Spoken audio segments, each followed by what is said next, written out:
Many ways. Start with concrete steps, concrete examples. Like in Bangladesh, we tried to do in collaboration with Danone, with Veolia, with BSF, with Intel Corporation, to try some here with so many large companies, so many middle-sized companies. It doesn't need big companies. Anybody who's willing to do that kind of thing is possible.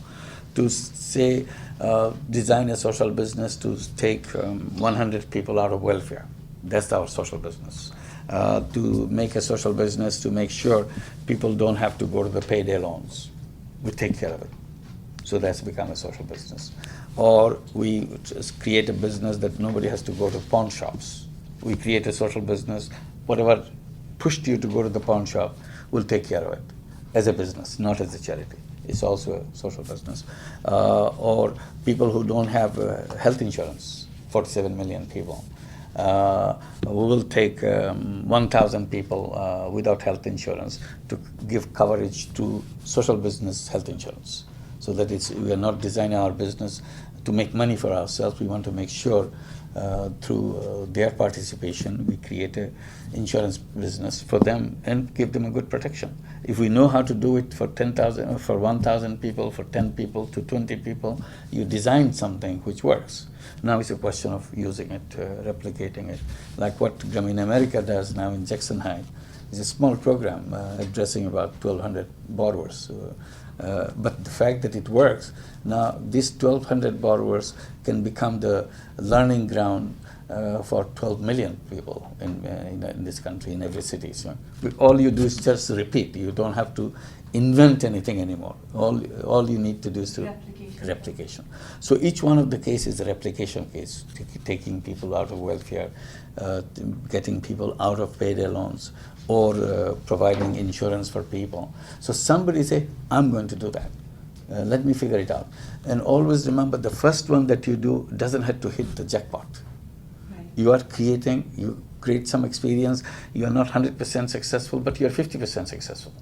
That lays the foundation for somebody else, or yourself. In the next round, you become 75% successful. You're going step by step. And very soon you'll find out somebody's 100% successful. So this is the step. Somebody has to take that initiative to make it happen.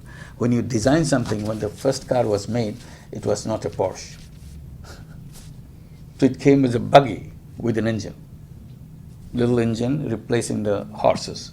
That's why you still call it with the horsepowers. Right. Yeah, because you replace the horse. Right. So how many horses you replace for this? So it's a 2 horsepowers. So this is 2 horsepower engine, but it's still the buggy is the same.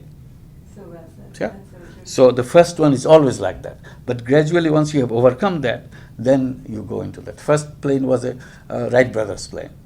It hangs from the ceiling. Still you go, you watch it. Funny like thing. It's a kiddie-like thing. But today is a more sophisticated aircraft you built. Because that was the most important event, the one that is hanging from the ceiling. That it broke all the past experiences and flew and stayed in the air. Because you're always individual. Always individual. Even within the company, it's individual. Right. Yeah, it's not the whole company coming to do things. Somebody in the company say, hey, can we do something like Danone did? Maybe we'll try. We'll not tell anybody yet. Let's try it quietly here in this one corner. And he takes the initiative, or she takes the initiative, and begins. Or an individual outside company or anything. Said, okay, let me do it. Let me design a program first. And she sits down, works it out, and comes out with all the business plans and so on. Looks beautiful, very convincing. And then he said, shows it, presents it to people. Would you fund it? It takes only $50,000 to make it, or $100,000 to do it. Somebody said, okay, let's do it. Let's find out. So here's a financier, here's an idea, and you work it out. So it always comes with an individual idea, somebody who thought about it, somebody who organized it, and make it happen. And then after you succeed in that, and it becomes a big news that yes, it can be done. And then the question of replicating, improving, bringing in more efficiency in the operation and so on happens. This could be in the school, in the universities, teachers, in the labs, and as a task. It could be a competition. For example, somebody can have a competition announced in the newspaper, in the school bulletin, that we are looking for a social business plan for getting 10 people out of welfare. That's all the task.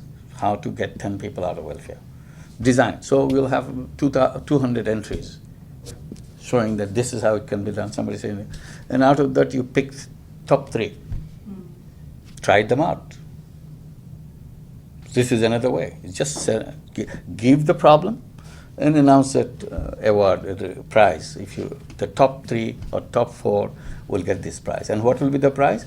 Prize is that somebody will invest in it because you came at the top. So whatever amount is needed, we'll fund the funders for that. It comes from donations, it comes from the foundations, it comes from individual philanthropists. Okay, you came out a beautiful thing. I promise I'll do that. I'm funding. After all, I'm investing. I mean, it's not a charity. If it works out, I get my money back. That's what the social business is all about. That my investment money should come back. But after that, I never take any profit because the whole idea is to make it work and solve the problem that it is created to do. So this is another one, just announcing that.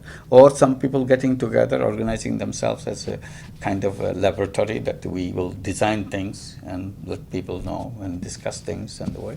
So you interact with each other. Today is so easy. You have your websites, you have your Facebook, you have your Twitters or whatever. You get connected, let people know what you're doing. And they say, somebody in a remote place, some other part of the world say, yeah, I'll be interested in that.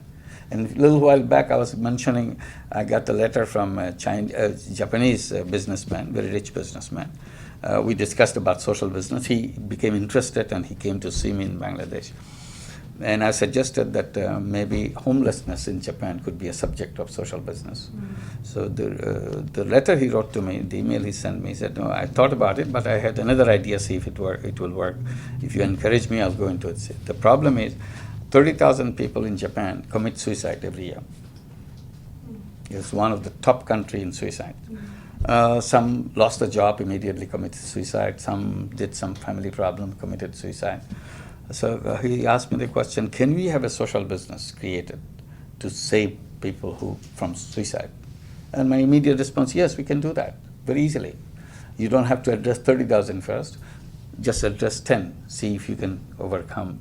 If out of the 10, if you have saved 1 life, you have discovered something. If you try hard, soon you'll find you can save 5 lives out of 10. And soon you'll save every 10 of them.